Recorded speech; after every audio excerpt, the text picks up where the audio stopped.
Blog की दुनिया में अज़दक के नाम से मशहूर प्रमोद सिंह इन दिनों दिल्ली में हैं और आज वो मुनीश के साथ एक छोटी सी बातचीत करने जा रहे हैं जो कुछ उनके सिनेमा संबंधी चिंताओं को जाहिर करेगी। मुनीश के बारे में आप जानते हैं कि वो बहुत ही खूबसूरत आवाज़ के धनी हैं और ब्लॉग के जगत के लोग भी उन्हें अच्छी तरह जानते हैं।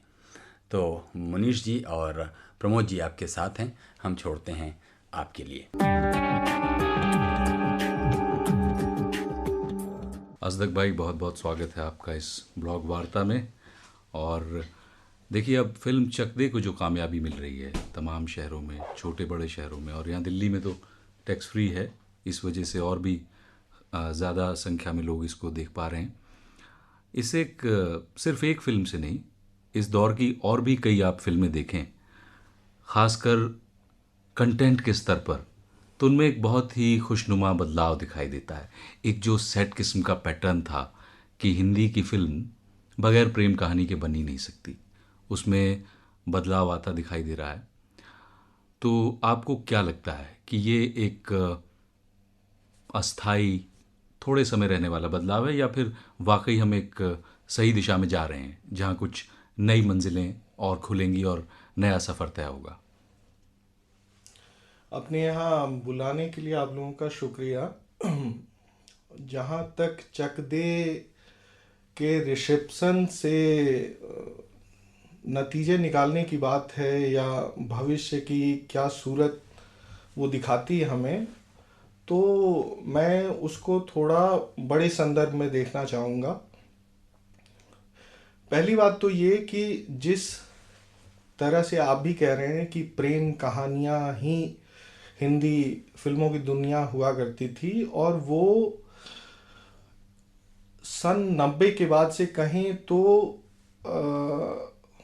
जिस तरह से हमारे देश में बदलाव हो रहा है, दुनिया बदल रही है, उसका एक तरीके से जनरली एक्सेप्टेंस पुराने अर्थों में ख़त्म हो चुका था। तो हिंदी फिल्मों को वैसे भी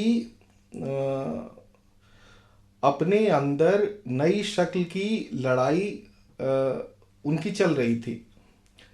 वो अपने ढंग से नए थीम्स में, नई कहानियों में और पुराने ढर्रे की फिल्मों को नए तरीके से मार्केट करने की कोशिशों में लगे हुए थे वैसे भी। इसके साथ साथ क्या हुआ कि जैसे जैसे हमारी हिंदी फिल्मों के पुराने दर्शकों का टेलीविज़न से संपर्क बढ़ा, ज़्यादा चैनल और एक्सपोज़र से लोग इमेजेस देखने के अभ्यस्त हुए, उसमें हिंदी फिल्मों का जो भावनात्मक जुड़ाव था, कहानियों के बेसिर पैर पने का जो एक्सेप्टेंस था, वो धीरे धीरे ख़त्म होने लगा। और साथ ही साथ ये भी हुआ कि टेलीविज़न को मिले इन नए दर्शकों ने छोटे शहरों में सिनेमा की जो भूमिका थी, जो उपस्थिति थी, उस उपस्थिति को धीरे धीरे ख़त्म कर दिया। आप थोड़ा ठहर कर अलग से ध्यान देना चाहेंगे तो आपको समझ में आएगा कि छोटे शहरों में सिनेमा हॉल जिस शक्ल में 20-25 साल पहले एक रोल अदा करते थे, वो सिनेमा हॉल अब ख़त्म हो चुके हैं। बड़े शहरों में मल्टीप्लेक्सेस बनने शुरू हुए। इन मल्टीप्लेक्सेस की वजह से एक ख़ास तरह के निश सिनेमा को समाज में थोड़ी जगह मिली। लेकिन इसके साथ ही एक मज़ेदार बात ये है कि हिंदी सिनेमा का बहुत हद तक एनआरआई की दुनिया में अपनी कमाई करने के आश्रित होने की वजह से स्थानीय ज़रूरतों को पूरा करने की जो उसकी पुरानी परिपाटी थी, वो बहुत हद तक एक औपचारिकता मात्र बनी रही है। उसके वो जीवंत संबंध समाज के साथ जो पहले हुआ करते थे, अब नहीं रहे। वो सबसे बड़े खतरे का सूचक है। देखिए असदक साहब, यहाँ दो बातें हैं। एक तो आपने कहा कि जो छोटे कस्बे हैं, जो छोटे शहर हैं, उनमें सिनेमा हॉल की जो जगह थी वो अब नहीं रही है।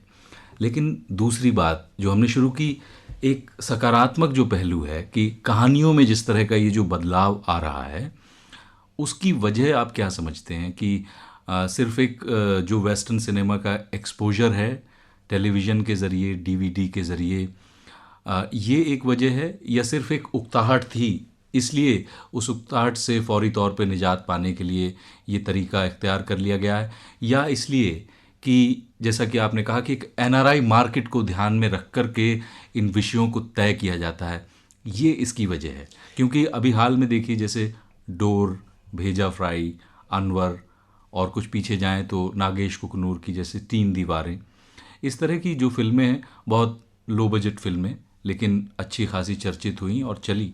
आपकी बात से मैं बिल्कुल सहमत हूँ कि बड़े शहरों के मल्टीप्लेक्सेस में, बहरहाल इसकी वजह आप क्या सोचते हैं कि ऐसा क्यों?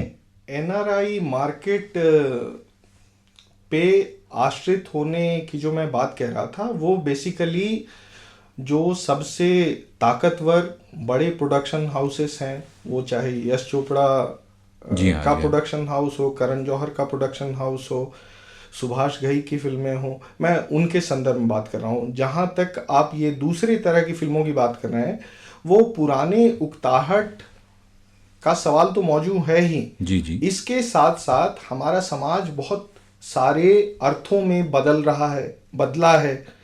तो सिनेमा जो पुराना एक इमोशनल एंगेजमेंट की एक सपाट सी, एक लीनियर सा रिश्ता बनाए हुए थी पहले, वो रिश्ता बदल चुका है। शहरों में लोगों का मिजाज बदला है।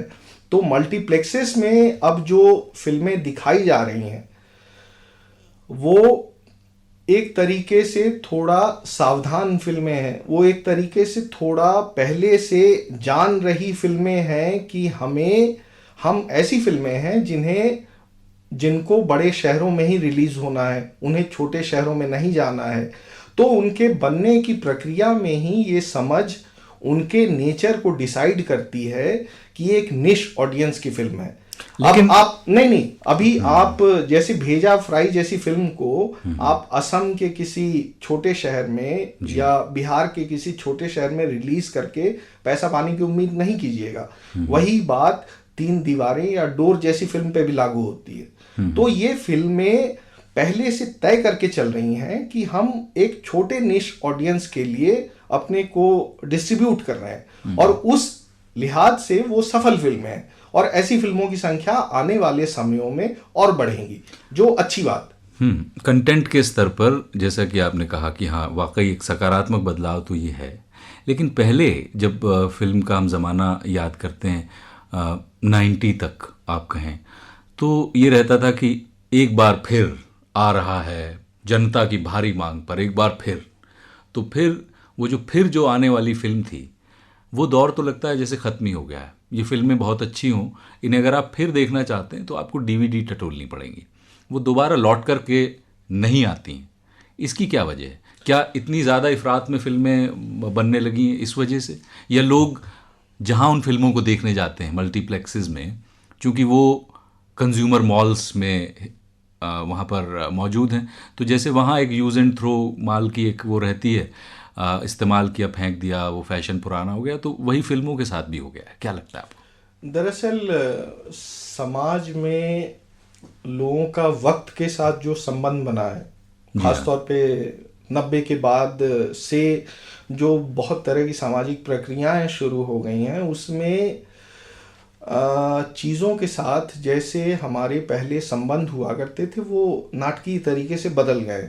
फिल्में भी उसका पार्ट हैं। पहले फिल्मों के पोस्टर आपको महीनों नहीं, सालों साल याद रहते थे। बिल्कुल। आजकल क्या होता है, फिल्मों के पोस्टर, फिल्में रिलीज होती हैं, उसका पोस्टर आप देखते हैं, 4 हफ्ते बाद लगता है कि जैसे हम ज़माने से इस पोस्टर को देख रहे हैं, ये पोस्टर हटती क्यों नहीं, बोर कर रही है पोस्टर। तो ये बोर हो जाना, बोर होते रहना हमारी नई मनस्थिति है। ये समाज और समय ने हमें दिया है। चीज़ों से हम बहुत जल्दी ऊब जाते हैं। तो फिल्में जैसे बहुत सारी दूसरी चीज़ें हैं समाज में, फिल्में भी उसका हिस्सा हैं। फिल्मों से भी हम जल्दी ऊब जाते हैं, इसलिए आजकल फिल्में गोल्डन जुबली और सिल्वर जुबली जैसे पहले मनाया करती थी, हम दूर उस दूर तादाद तक में तो नहीं मनाते लोग सोचते कोई। तक नहीं, जी सोचते हाँ तक नहीं। 100 दिन पूरी करती है फिल्म, उसके बड़े बड़े उसमें लग जाते हैं ना। फिल्मों की कमाई पहले गोल्डन जुबली पे हुआ करती थी, आजकल क्या होता है, ट्रेड की जो पत्रिकाएं हैं वो पहले हफ्ते में क्या कमाई हुई उसके सन्न होने की खबर आपको बता के सारा मामला रफा दफा पहले 2 हफ्तों में ही कर दिया जाता है। अच्छा, ये देखिए कमाई का ये जो एंगल है ये भी बड़ा मज़ेदार है, बहुत ही दिलचस्प है और एक आम दर्शक की समझ से तो बिल्कुल बाहर है। आदमी भौंचक हो जाता है कई बार। किसना जैसी बहुत महंगी फिल्म, अच्छा खासा जिसमें पैसा लगा, वो फिल्म नहीं चलती है, लेकिन उसके फ़ौरन बाद डायरेक्टर प्रोड्यूसर एक नई फिल्म का ऐलान कर देते हैं और उन्हें उससे कोई ख़ास फ़र्क नहीं पड़ता। ऐसी कई फिल्में हैं। तो इसकी क्या आप वजह जानते हैं कि जो अर्थशास्त्र है ये कुछ बदला है, या क्या इसमें पेच क्या है ये कि बहुत बड़ी फिल्म भी यदि नहीं चलती है तो भी वो कहते हैं कि कॉस्ट तो रिकवर हो ही गई है, या धूम 2 बहुत बड़े पैमाने पर रिलीज़ कर दी जाती है, बहुत सारे प्रिंट्स रिलीज़ कर दी जाते हैं। ये क्या एक ऐसी क्या नई विद्या हाथ लगी है कि पहले सुना जाता था कि फ़लाँ फिल्म नाकाम हो गई तो आत्महत्या कर ली, या दिवालिया निकलने के कगार पर वो आ गए। अच्छा लगता है कि आज ऐसा नहीं हो रहा है, बहुत खुशी की बात है, लेकिन फिर भी ये कुछ अर्थव्यवस्था में कुछ ऐसा बदलाव आया, फिल्म का जो अर्थशास्त्र है वो कुछ पलटा है। जो पहले फिल्मों की इकॉनमी हुआ करती थी उसका जो नेचर था बहुत हद तक उसको कहें ग्रामीण तो नहीं कहना चाहिए, लेकिन बहुत सीमित दुनिया थी, उसके प्लेयर्स सीमित थे। अब क्या हुआ है कि फिल्में रिलीज होने के पहले जिस तरह से बिकती हैं जी ना, और यूके में बिकती हैं, कनाडा में बिकती हैं, अमेरिका में बिकती हैं, और उसकी मार्केटिंग का एलिमेंट ना जो आजकल बजट का बहुत नाटकीय हिस्सा है। बहुत बार 4 करोड़ की अगर फिल्म हो तो हो सकता है 3 करोड़ उसकी मार्केटिंग पे इन्वेस्ट किया जाए। बिल्कुल। तो वैसे में जो छोटे किस्म के प्रोड्यूसर पहले जिन्हें हम बी ग्रेड और सी ग्रेड फिल्म प्रोड्यूसर्स के बतौर याद करें, ऐसे लोगों की बोलती, ऐसे लोगों की चलती वर्तमान हिंदी सिनेमा के परिदृश्य में उनके कहने के अर्थ बहुत सीमित हो गए हैं। और जो बड़े प्लेयर्स हैं, नेचुरली जो नियम बनाने वाले लोग हैं, वो ऐसी नाटकीय स्थिति में है कि सारी उनकी अपनी बनाई हुई शर्तें उनके पक्ष में लागू हो सकें। तो वो इसका पूरा ख्याल रखते हैं कि फिल्म बिकने के पहले ही, रिलीज होने के पहले ही बिक चुकी हो और उनके पैसे ढंग से उन्हें वापस मिले हों। तो ये बहुत ताजुब की बात नहीं कि कृष्णा जैसी फिल्म जिसको ऑडियंस पूरी तरह से रिजेक्ट कर देती है, जी हाँ, उसके लिए भी सुभाष घाई साहब अच्छी कमाई कर लें, या वही बात आप दूसरे लोगों के साथ भी के संदर्भ में भी कर सकते हैं। हो सकता है झूम बराबर झूम को दर्शकों ने पूरी तरह से रिफ्यूज किया हो, लेकिन इसका ये मतलब कतई ना निकाला जाए कि यश चोपड़ा को पर्सनली उससे नुकसान हुआ होगा। तो वो अर्थव्यवस्था जैसे पहले चला करती थी हिंदी फिल्मों की, वो नाटकीय रूप से बदल गई है और उसका नेचर काफी कॉम्प्लिकेटेड है। जी जी, यही नहीं, एक और फिल्म थी बहुत बड़े फलक पे बनाई गई थी, ताजमहल। फिल्म नहीं चली, लेकिन फिर भी मैं समझता हूँ कि निर्माता या निर्देशक की सेहत पे कोई बहुत बड़ा फ़र्क पड़ा हो ऐसा नहीं है। इसमें जो म्यूज़िक की मार्केट है वो कितना रोल अदा करती है? शायद ऐसा सुना जाता है कि म्यूज़िक के राइट्स बहुत महंगे बिक जाते हैं तो उससे भी बहुत सारा रिकवरी हो जाती है। ऐसा कहाँ तक सच? 80-80 के दशक में था, लेकिन मुझे लगता है कि गुलशन कुमार के टी सीरीज के गुलशन कुमार के मरने के बाद फिर ये नदीम श्रवण वाला जो पूरा किस्सा हुआ था, उसके बाद म्यूजिक की आज किसी फिल्म के सफल होने ना होने से शायद सीधा सीधा कोई संबंध नहीं है। वो शायद फिल्म को एक जनरल बूस्ट दे, लेकिन इससे अलग किसी फिल्म के नाटकीय प्रदर्शन में उसकी कोई भूमिका है ऐसा मुझे नहीं लगता। लेकिन जो भी है, फिल्में हमेशा चर्चा में रहती हैं और आजकल आप देखें कि समाचार चैनल जो हैं हमारे, वो बहाना ढूंढते हैं किसी ना किसी तरह से फिल्म उद्योग से जुड़े हुए जो लोग हैं उनको खबर में रखना और फिर आधा एक घंटे तक उनकी फिल्म की क्लिपिंग दिखा करके वक्त को गुजारना। मुझे याद है कि फिल्म अजनबी में पोस्टर पर अमिताभ बच्चन को सिगार पीते हुए दिखाया गया था। उसकी उन्होंने फ़ौरन माफ़ी भी मांग ली थी, विवाद हुआ। लेकिन उसके ऊपर एक बड़े नामी चैनल ने पूरा आधा पौना घंटे का एक कार्यक्रम रिलीज़ किया, अमिताभ का सिगार। अब उसमें वो पोस्टर में उन्होंने एक दफ़ा पिया, नज़र आए, लेकिन उन्होंने ज़िंदगी में जितनी फिल्मों में सिगरेट, हुक्का, चरस या पाइप, चुरुट, जो भी कुछ पिया हो, वो तमाम जो है बहुत ही रिपीट कर करके उसके फ्रेम्स को बार बार दिखा करके उन्होंने अपना वक्त पूरा किया। तो इस तरह की जो प्रवृत्ति है, इसके बारे में आप क्या सोचते हैं कि क्या आपका इसमें मतलब कमेंट क्या है इस पर आपका, इस महज वक्त पूरा करने के लिए या लोगों को भी मज़ा आता है इसमें? ये आपका सवाल सचमुच सबसे मज़ेदार सवाल है। ये दरअसल हमारे समाज में समाचार चैनलों की सीमाएं मैं शायद ठीक नहीं कह रहा हूँ, समाचार चैनलों का मानसिक दलिद्र जो है उसके ऊपर बड़ी सीधी सरल सी टिप्पणी है। उनको समाज के बारे में ऐसा लगता है जैसे वो बहाना तलाश रहे हैं कि किस तरह से हम वो डीवीडीज में ये काट करके और गाने दिखाने शुरू कर दें और हमारा ये स्लॉट जो प्राइम टाइम है वो इसमें खप जाए किसी तरह। नहीं, आप देखिए ना, ये दरअसल इंटरकनेक्टेड क्वेश्चन है। आप बड़े नेशनल न्यूज़पेपर्स जो हैं आज, उनको देखिए, उनका जो भी कल्चरल सप्लीमेंट होता है, जो भी वो खबरों से अलग पन्ने अपने पाठकों को देते हैं, उसमें मुख्य उपस्थिति फिर फिल्मों के बारे में होती है। न्यूज़ चैनल्स को आप देखिए तो बहुत बार आपको समझ में नहीं आता कि वो फिल्म चैनल हैं, क्रिकेट चैनल हैं या सचमुच न्यूज़ चैनल हैं या नागिन चैनल हैं। हाँ, नागिन का नाच वगैरह भी उसमें काफी आता है। दरअसल किसी भी स्वस्थ समाज में सामाजिक इंटरैक्शन के जो गंभीर सवाल हैं उसको आप सीधे सीधे कन्फ्रंट नहीं कीजिएगा तो हमेशा यही हालत होगी कि आप इस तरह के नागिन जैसी उठपटांग दुनिया में उतरिएगा, उस फिल्मी दुनिया की खबरें बार बार दिखाइएगा जिसका हमारे समाज के जीवंत सवालों से सचमुच कोई सीधा संबंध नहीं है, या फिर एक ऐसे देश में जब हमारे पास लगता है असल नायक नहीं है तो आप कंटिन्यूसली क्रिकेट की तरफ देखते रहते हैं कि वहाँ से कुछ नायकों को ढूंढें और समाज के आगे प्रोजेक्ट करें। तो वो एक सामाजिक स्वास्थ्य का सवाल है। वो किसी चैनल का, किसी अखबार का, फिल्मों से उनके अंतर संबंध का सवाल नहीं है।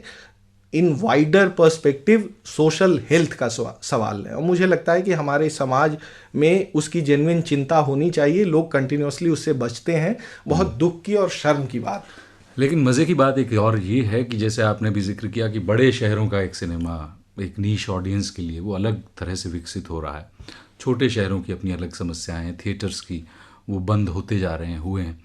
लेकिन ये जो फिल्मों और अखबार और न्यूज़ चैनल्स का जो रिश्ता है, इसमें एक बड़ी एक लकीर नज़र आती है कि जो आपके यहाँ राजधानी से आप देखें कि अखबार, उनमें गंभीर लेखन सिनेमा पर नज़र नहीं आता, जबकि राजस्थान पत्रिका जैसा एक सो कॉल्ड एक क्षेत्रीय अखबार या ट्रिब्यून चंडीगढ़ का, उसमें आपको उसके संडे एडिशन में अक्सर बहुत स्तरीय सामग्री मिलती है। स्तरीय फिल्में आपको बड़े शहरों में मिल रही हैं, सो कॉल्ड बिग मेट्रोज़ में, लेकिन उन पर जो लिखा जा रहा है, टिप्पणी की जा रही हैं, वो बहुत ही स्तरहीन और चालू किस्म की हैं। क्या ऐसा सिर्फ मुझे लगता है गलत फहमी है या आपका क्या कहना है इस बारे में?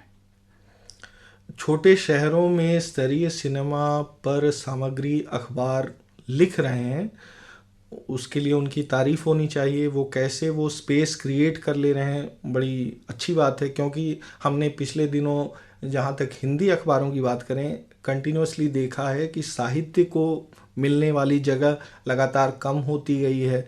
अब बड़े शहरों में सिनेमा पर स्तरीय सामग्री क्यों नहीं है, ये सवाल शायद बहुत हद तक इससे जुड़ा हुआ है कि बड़े शहरों में अखबारों की मार्केटिंग की पॉलिसीज़ क्या हैं, वो किनके बीच अपने को प्रोजेक्ट कर रहे हैं, कैसी छवि बनाना चाह रहे हैं।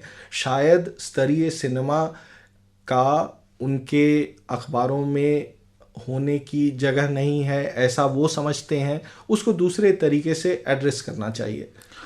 बहरहाल असदक साहब, बहुत मज़ा आया आपसे बात करके। मुझे मजा आया। लेकिन मुझे इसमें एक बीच लोचा आया में मुनीश जी, आपको ये नहीं लगता है कि इस बारे में भी, अब क्योंकि बातें निकली हैं तो बातें होनी चाहिए कि एक 70 के दशक में जो एक समांतर सिनेमा विकसित हुआ, आप लोगों की बातचीत, अब जाहिर है कि आप लोगों ने उसके लिए एक तय किया होगा दायरा कि वो मेन स्ट्रीम सिनेमा जो आज कहा जाता है हिंदी सिनेमा, उसी के इर्द गिर्द रहे।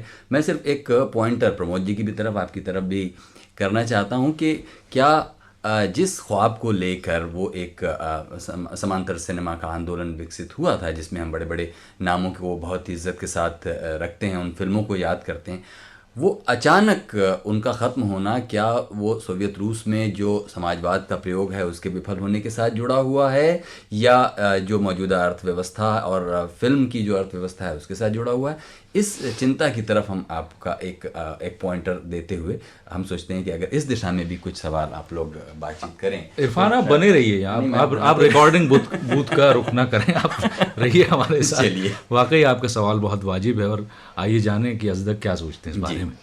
दरअसल ये थोड़ा बहुत ही अप्रीतिकर सवाल इसलिए है कि बहुत उसमें ऐसी बातें निकलेंगी जिससे लोगों को भावनात्मक रूप से ठेस पहुंचती है।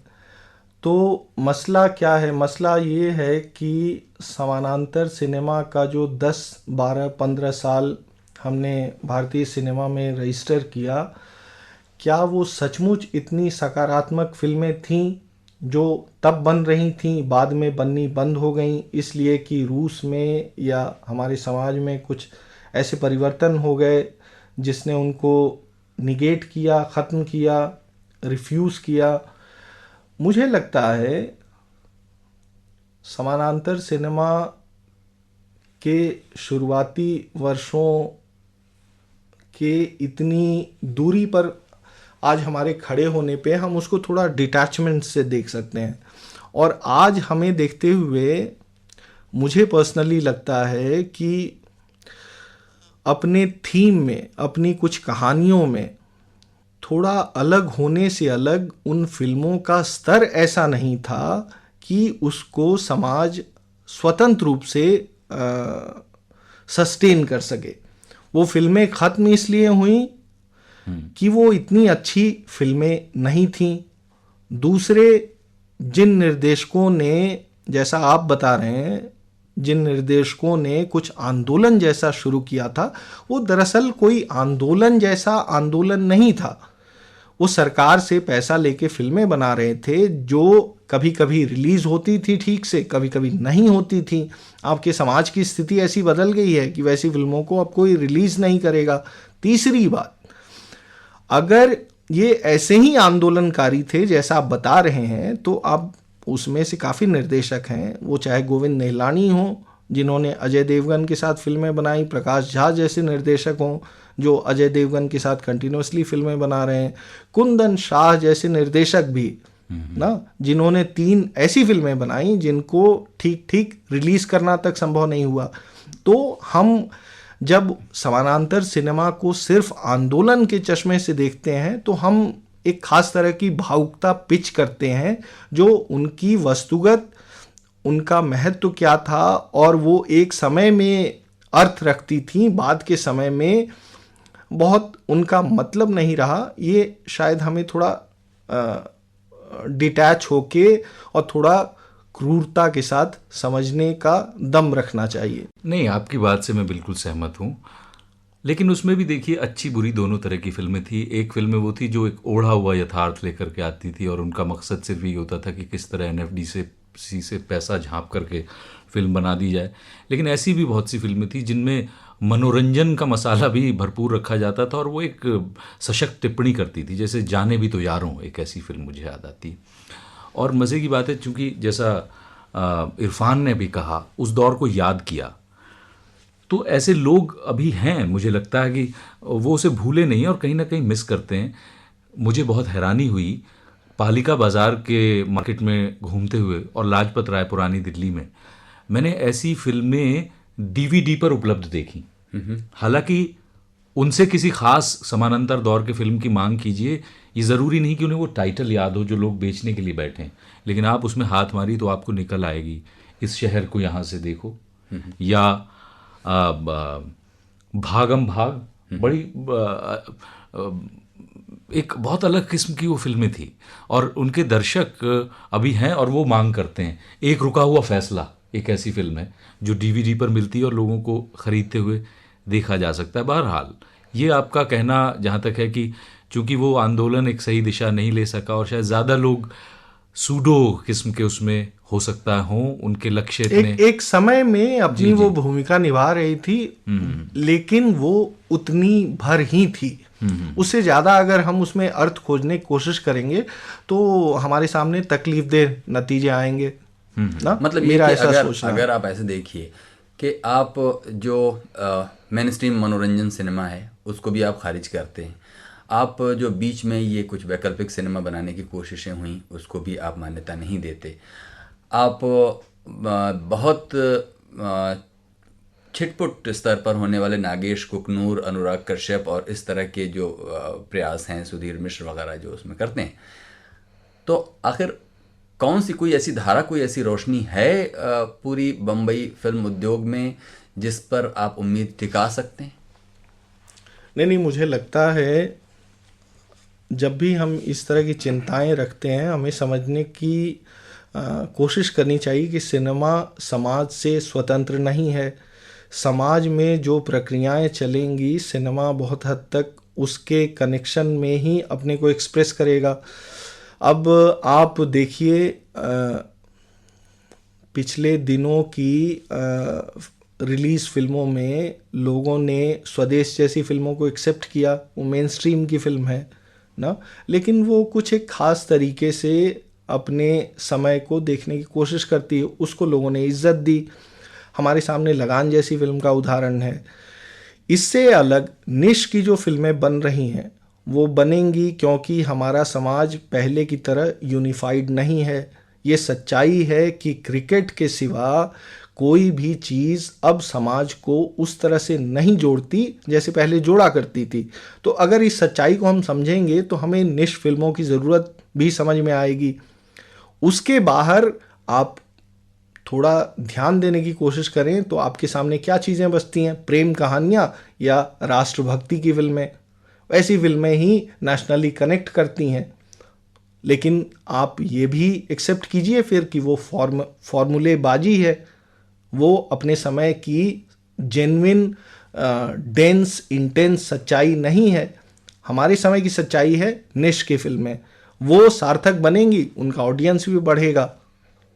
मेरा ऐसा समझना है। हम फिल्मों को पैन इंडियन तरीके से अब वैसे कंटिन्यूअसली थ्रो नहीं कर सकते जैसे हम सन 80 तक किया करते थे। थ्रो करेंगे, कमर्शियल फिल्में थ्रो होती रहेंगी, लेकिन वो झूठी फिल्में होंगी। नहीं, अगर आप देखिए जो सबसे ज़्यादा सघन दौर है जिसमें एक प्रगतिशील आंदोलन के लोग उसमें बहुत केंद्रीय भूमिका निभा रहे हैं, चाहे वो गीत लिख रहे हैं, कहानियाँ लिख रहे हैं, फिल्मों के निर्देशन में लगे हुए हैं, आप कह सकते हैं कि वो एक ऐसा दौर है, आज़ादी के फ़ौरन बाद का दौर और एक नेहरू के सपने को लेकर जीने वाला दौर। उसमें भी आपको कोई एक ऐसी धारा नहीं दिखाई देती जो आज बढ़ते बढ़ते यहाँ तक पहुँचकर एक जिम्मेदार और मैच्योर होकर एक राह दिखाती? कोई ऐसी धारा आपको नहीं दिखाई देती? क्या नेशनलिज्म ही उसका लिटमस टेस्ट ग्राउंड होगा कि नेशनलिज्म अगर किसी फिल्म में नहीं है या एक यूनिफाइंग एक फोर्स नहीं है तो आप उसे फिल्म की उम्मीद जगाने वाली फिल्म नहीं कहेंगे? मुझे लगता है आप फिर थोड़ा भावुक हो रहे हैं। जैसे फिल्में बिमल रॉय के ज़माने में बना करती थी, जैसी फिल्में 50 में बनती थी, 60 में बनती थी, अब हमारा समाज बदल चुका है। हमारे बदले हुए समाज में उन फिल्मों की कंटिन्यूटी नहीं है। वो उस खंडित समाज में सिनेमा के साथ समाज का कोई रियल कन्वर्सेशन नहीं है, संवाद नहीं है। उस संवाद नहीं होने की स्थिति में संवाद का जो सिनेमाई रूप बीच बीच में हमें देखने को मिलता, जो कमर्शियली सक्सेसफुल हुआ भी है, वो थोड़ा बनावटी है, वो थोड़ा आरोपित है। तो जेन्युइन जिस तरह का संवाद हम 50 आज़ादी के बाद और 50 के दशक में और 60 की भी कुछ फिल्मों में देखते रहे हैं, उसके बाद से सिनेमा की प्रकृति बहुत बदली है। और 90 के बाद हमारा समाज नाटकीय तरीके से बदला है। तो उसमें हम पुराने तरह के मापदंडों से फिल्मों को आंकने की कोशिश करेंगे, मुझे लगता है हम मुंह की खाएंगे। देखिए, बात सिर्फ फिल्मों को आंकने की नहीं है। फिल्म को आंकने वाला तो उसका दर्शक होता है। दर्शक आज कोई बहुत ज़्यादा अच्छी स्थिति में हो, मतलब जो एक बहुसंख्य दर्शक होता है जिसके लिए एक मास मीडिया के बतौर फिल्म उसे एड्रेस करती है। मुनीश जी, आपको क्या लगता है कि जब दर्शक ही उसका एक टेस्टिंग ग्राउंड है और दर्शक अपने निजी जीवन में 50 या 60 के दशक में जैसा रहा होगा उससे कोई बहुत ज़्यादा अलग आज नहीं जीवन जी रहा है, उसके ख्वाब आज भी अधूरे हैं और जिस तरह वो कल अधूरे थे, तो कल अगर उसको 2 बीघा ज़मीन और आदमी और दूसरी फिल्में, चाहे वो आप विमल रॉय की फिल्में ले लीजिए या अब्बास की फिल्में ले लीजिए, महबूब खान की फिल्में ले लीजिए, जिसमें एक इंट्रिकेट ह्यूमन एक्सपीरियंस होता था, क्या उसकी ज़रूरत नहीं रही? क्या मतलब आप मेन स्ट्रीम सिनेमा के आइटम सॉन्ग्स और उसका ग्लैमर, उसका ग्लॉस, उसके आधार पर ही फिल्म की, क्योंकि वो बदल गया है समाज और क्योंकि हमारी एक्सपेक्टेशंस, किसकी एक्सपेक्टेशंस बदल गई और किस तरह की नीश की हम मांग कर रहे हैं, मतलब की तरफ आप इशारा कर रहे हैं। हम समझते हैं कि इंसान आज भी वही है, उसके सामने आज भी वही बेरोज़गारी और 2 जून खाने की समस्या, अपने समाज को अच्छा देखने की, अपने रिश्तों में एक गर्माहट महसूस करने की सारी ज़रूरतें आज मौजूद हैं, लेकिन वैसी सघन संवेदना की फिल्में नहीं हैं। देखिए, बात सारी घूम फिर कर इरफान वहीं आ जाती कि जो फिल्म का अर्थशास्त्र जो है वो जिस तरह से बदला है, जैसा अजदक ने कहा, लोग आज भी उन चीज़ों की मांग भले ही करते हों, लेकिन सिर्फ यहाँ की जो ऑडियंस है, जहाँ वो सिनेमा बन रहा है, वो ज़रूरी नहीं सिर्फ उसके लिए बन रहा है, वो सिर्फ वही दर्शक जो है उसका डिसाइडिंग फैक्टर नहीं रह गया है। ये एक बहुत बड़ी वजह है।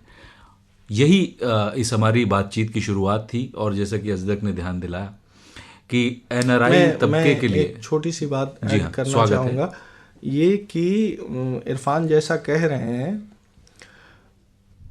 कि हम दर्शक, हमारी प्रकृति वही है, हम जैसे पहले थे वैसे आज भी हैं। उसमें नाटकीय एक फ़र्क तो ये आया है कि बड़े शहरों का और छोटे शहरों का, और छोटे शहरों का और देहात का मेन स्ट्रीम की सिनेमा से उनका कंटिन्यूअस उनको बाहर किया गया है। हाँ। बाहर किया गया है। आपको आज ऐसी फिल्में बहुत ही कम देखने को मिलेंगी जिसमें गांव या देहात की किसी भी शक्ल में उपस्थिति है। पिछले सालों की फिल्मों को आप याद कीजिए, तो लगान इकलौती फिल्म है, लेकिन लगान के गांव रियल गांव नहीं है, वो बड़े हाइजेनिक गांव हैं, वो बड़े साफ सुथरे गांव हैं। लगान को देखते हुए आपको कभी भी नहीं लगता कि इस गांव में मच्छर भी होंगे, इस गांव में गंदी नालियां भी होंगी। वो गांव श्रीलाल शुक्ल के गांव नहीं है, कतई नहीं। तो वो गांव किसके गांव हैं? वो गांव एनआरआई की आंखों को सुखी करने वाले गांव हैं। ये सिर्फ संयोग की बात है कि उस फिल्म का स्पिरिट इतना जेन्युइन था कि उसे हमारे यहाँ के दर्शकों ने भी इतना प्यार दिया। तो इस बात को हमें नहीं भूलना चाहिए कि हमारा समाज विभाजित समाज है। हम गांव वालों के दुख, उनके जीवन की चिंताएं, कस्बाई जीवन के क्या उलटफेर हैं, उसको मेन स्ट्रीम में हम आने नहीं देना चाहते। हम बड़े शहरों की जीवन स्थितियां, विदेशों की शूटिंग, उस पे हम 90% से ज़्यादा आश्रित हैं। तो हमारे यहाँ ज़्यादा फिल्मों की प्रकृति बहुत हद तक इस तरह के सामाजिक झूठ पे आधारित है। बिल्कुल, उसको हम समझेंगे तो हमें बहुत सारी चीज़ें ज़्यादा साफ छोटे छोटे दिखेंगी। कस्बों में और शहरों में जहाँ आप भी अमर टॉकीज और मोती सिनेमा नाम के जो यहाँ थिएटर और मल्टीप्लेक्सेस होते हैं, वहाँ आप जाइए तो अभी भी आपको वही बी या सी ग्रेडेड, वही पुतली बाई और मैं जुल्म को जलाकर राख कर दूंगा, ये सब फिल्में वहाँ आपको चलती नज़र आती हैं। वहाँ भेजा फ्राई कभी नहीं नज़र आती। तो शायद ये इसीलिए कि ये जो फ़र्क आया है, जो खाई पैदा हुई है बड़े शहरों में और कस्बों में, छोटे शहरों में, उसकी वजह से है शायद वो। और संसाधनों के बंटवारे में भी है तो मनोरंजन के बंटवारे में भी है वो। हम उम्मीद करें कि उन गांवों में, उन देहातों में, उन कस्बों में वहाँ के फिल्म मेकर्स पैदा हों, जी हाँ। तब शायद वहाँ कुछ जेन्युइन इंटरैक्शन और एंटरटेनमेंट उनको उपलब्ध होगा। क्योंकि जहाँ तक उनके एंटरटेनमेंट की बात है, वो फिल्में बननी बम्बई में बंद हो चुकी हैं। ये आपने बिल्कुल ठीक कहा। भले ही इसमें तो कोई असहमत होने की वजह ही नहीं है कि थिएटर्स पर उस तरह की फिल्में नहीं नसीब हो रही हैं, लेकिन एक और किस्म का एक नया सिनेमा आ रहा है। और डीवीडीज़ के ज़रिए, वीसीडीज़ के ज़रिए, ख़ासकर मैं पश्चिमी उत्तर प्रदेश का एक उदाहरण देता हूँ।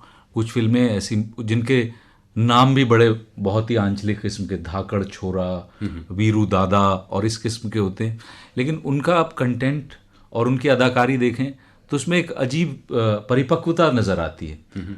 जिस तरह की आंचलिक फिल्में पहले होती थी कि उसमें एक फूहड़ सा एक हास्य होना, कुछ ठुमके लगाना ये ज़रूरी होता था, फिर एक फैल कराने वाला विलेन होता था, वो सब नहीं है उसमें। आप अदाकारी भी देखें, बड़ी रियलिस्टिक है। और वो ज़्यादातर सिंगल कैमरा सेटअप से फिल्में बनाई जा रही हैं। वो एक नई धारा फूट के निकली है उस जगह को भरने के लिए, क्योंकि अब डीवीडी प्लेयर इतना सुलभ हो गया है, तो शायद उस तरह से ये निर्वात भरेगा। ये आने वाले दिनों में ये प्रवृत्ति शायद हमें दूसरे प्रदेशों में भी देखने को मिले। जी जी, क्योंकि वो रियल है, वो इकोनॉमिकल है, और वो स्थानीय ज़रूरतों को ज़्यादा ईमानदारी से पूरा करता है। और उसमें बड़ी मज़े की बात है कि गांव जैसा है, जो मुहावरा है वैसा वहाँ उसमें देखने को मिलता है। गांव, हिंदी सिनेमा का गांव बहुत कम रहा होगा कि वो भी गांव जैसा रहा हो। जो गांव था भी, घुटनों तक का लहंगा मुझे तो किसी गांव में नहीं मिला आज तक देखने को, जैसे वो गांव की गोरी और पनघट आदि आदि हुआ करते थे।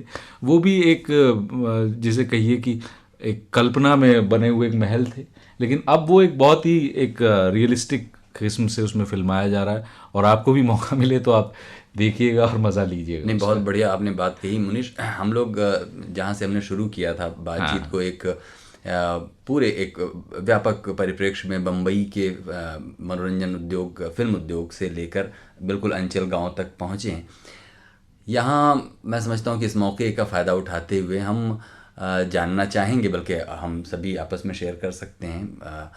प्रमोद जी से जानना चाहेंगे, देखिए जब आप ने अब इस स्तर पर, जबकि आप दूर होकर पूरी फिल्म को समझने लग गए, से पहले जब आप फिल्म को उसी तरह देखते थे जैसे कोई भी एक दर्शक देखता है और उसके ख्वाब के साथ बहते थे, तो कौन सी ऐसी फिल्में आपको याद आती हैं जो आपको लगता है कि अब जाकर हंसी भी आती है उन चीज़ों पर, लेकिन वो कौन सी ऐसी फिल्में हैं जो बड़े पैशन के साथ उन्हें दौड़ कर लपक कर देखा जाता था और उनमें कोई एक नयापन उम्र के एक ख़ास पड़ाव पर था? मुझे लगता है कि पहले जो फिल्में पसंद आती रही होंगी, और फिल्में मैं बहुत बचपन से देखता रहा हूँ, तो मुझे लगता है, लेकिन उम्र की एक भूमिका होती है। एक समय में आप शिवानी के उपन्यास भी पढ़ते हैं और एक समय के बाद उन्हें छोड़ देते हैं। एक समय आप मधु मुस्कान जैसी चीज़ें भी पढ़ते हैं, और एक वक्त आता है फिर आपको उनको पढ़ने की इच्छा ख़त्म हो जाती है। तो हिंदी फिल्मों में मैंने राजेश खन्ना की सारी फिल्में देखी हैं, शम्मी कपूर की सारी फिल्में देखी हैं। तो लेकिन अब इसका ये मतलब नहीं कि वो हमेशा कलात्मक कुछ एंटरटेनमेंट रहें। हिंदी फिल्मों में अदरवाइज जो इतने साल गुजर जाने के बाद उनको देखते मरता है या एक सिनेमाई अनुभव होता है, मुझे लगता है उसमें महबूब खान की कुछ फिल्में हैं, गुरुदत्त की कुछ फिल्में हैं, बिमल रॉय की फिल्में हैं ना, कुछ बंगला फिल्मकार हैं उनकी फिल्में, राज कपूर की कुछ फिल्में हैं ना, विजय आनंद की फिल्में हैं, बहुत सारी फिल्में हैं। लेकिन अगर आप अंतर्राष्ट्रीय परिप्रेक्ष्य में सिनेमा ने जो अनोखे कृत्य पैदा किए हैं उस कॉन्टेक्स्ट में याद करें तो शायद हिंदी सिनेमा के पास दिखाने को बहुत सारे अच्छे उदाहरण नहीं। लेकिन देखिए सारा इंटरनेशनल सिनेमा एक तरफ धरा रह जाता है जब हम हिंदी फिल्मों के गीतों की बात करते हैं, जो उसकी ये जो अनोखी विशेषता है, जो उसके गीत हैं जो दिल को छू जाते हैं। तो जब आप याद करते हैं अपने लड़कपन के बारे में और कॉलेज के दिनों में जब आप जुल्फ़ों में हाथ फेर के जाया करते थे फिल्में देखने, तो कौन सा गाना है जो आपकी स्मृति में कौनता है और आप याद करते हैं उसको? रफ़ी के बहुत सारे गाने हैं, ऐसा ही कोई गाना हो जाए हमारे श्रोताओं के लिए। आपको तकलीफ देने के लिए मैं भूपिंदर का एक गाना गाता हूँ। आइए स्वागत है। भूपिंदर को लोग मोस्टली हकीकत वाले गाने के लिए याद करते हैं, लेकिन उन्होंने चेतन आनंद की फिल्म में ही आखिरी खत में एक गाना गाया था जिसमें गाना उन पे शूट भी किया गया था। शायद ही उनकी डेब्यू एंट्री भी थी शायद सिनेमा में, अगर हम गलत नहीं अगर हो तो हमारे श्रोता हमें ठीक करें। हो सकता है हकीकत पहले बनना शुरू हुई हो, लेकिन रिलीज शायद आखिरी खत पहले हुई थी। तो उसमें एक गाना था, उसमें मन्ना डे ने एक रॉक एंड रोल नंबर भी गाया है, मुझे ठीक ठीक याद नहीं आ रहा, वो भी इंटरेस्टिंग गाना था। तो भूपिंदर का गाना ये था, रुत जवां जवां रात मेहरबां छेड़ो कोई दास्तां, रुत जवां जवां रात मेहरबां छेड़ो कोई दास्तां, रुत जवां कुछ छुपी छुपी, क्या हुआ? आइए ना, कुछ छुपी छुपी नजर कहे, वाह, कुछ छुपा छुपा सा डर कहे, जो कहे वो रात भर कहे, फिर भी न हो कुछ बयां, रुत जवां जवां रात मेहरबां छेड़ो कोई दास्तां। आप लोगों ने मुझे यहाँ बुलाया, इसका बहुत बहुत शुक्रिया। हम आपका अदा करते हैं असदक, और उम्मीद करते हैं कि बातचीत की जरूरत है ये भी ऐसी जमा रहेगी और नई दास्तानें छेड़ेंगे। अच्छे शो कीजिए आप लोग, बैठेंगे दीवाने तो बुरी फिल्मों को धता बताते हुए अच्छे शो कीजिए, हम अच्छी बातें करें। तभी मुमकिन है जब आप यहाँ इसी तरह आएं और साथ देते रहें। शुक्रिया। जितनी दफा आप बुलाएं उतनी दफा हम आएंगे। चलिए।